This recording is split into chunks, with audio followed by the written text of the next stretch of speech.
tab ចុងក្រោយគេនៅក្នុង Visual Setting គឺ output នៅក្នុងលក្ខខណ្ឌនេះយើងមានជាលក្ខណៈ General Setting គឺ Resolution នៅលើនេះយើងមាន option ដែលយើងអាច customize បាន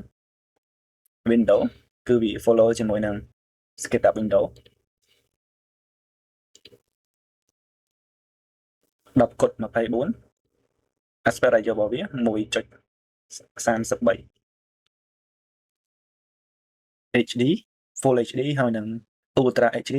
គឺជាຂະຫນាតស្តង់ដារមួយដែលយើងប្រើទូទៅ 12:8 720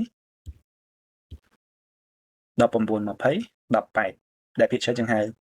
720 18 ស្មើនឹង Full HD ឬក៏ Ultra HD នឹងអាចប្រើជាលក្ខណៈ custom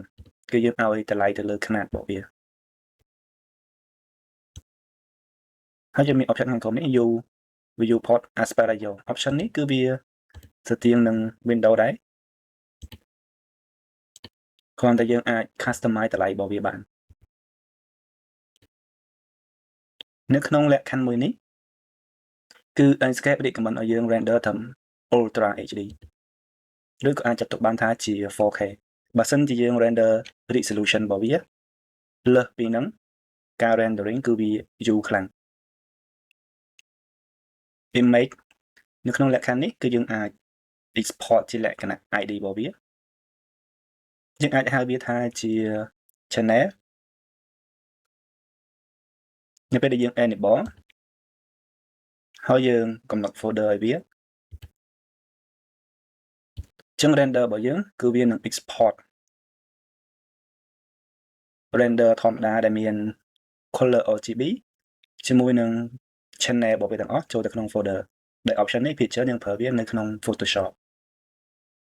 យើងក៏អាចកំណត់ file របស់វាបានដែរតែយើងប្រើជាលក្ខណៈ file package ហើយយើងមាន option មួយទៀតគឺ auto naming បើសិនជាយើង enable វាគឺវានឹង auto ផ្នែកខាងក្រោមគឺ video ហើយនឹង panorama option កន្លែងនេះគឺវា copy option ខាងលើគឺវា affect ជាមួយនឹង video និង panorama វាមាន quality របស់វា resolution low normal ហើយនឹង high ចំណែកឯ video option គឺយើងមាន quality ហើយនឹង frame per second លក្ខខណ្ឌកន្លែងនេះបើសិនជាយើង export video វិញឬក៏យើងហៅថា rendering video យើងនឹងមាន option ដែលយើងអាច modify នៅពីលើអាចនិយាយបានថា override quality របស់វាគឺដូចគ្នានៅក្នុងនេះតែយើងអាច modify ពីលើនឹងបានដូចគ្នាដែរគឺ resolution ដែលយើងឃើញនៅលើនេះ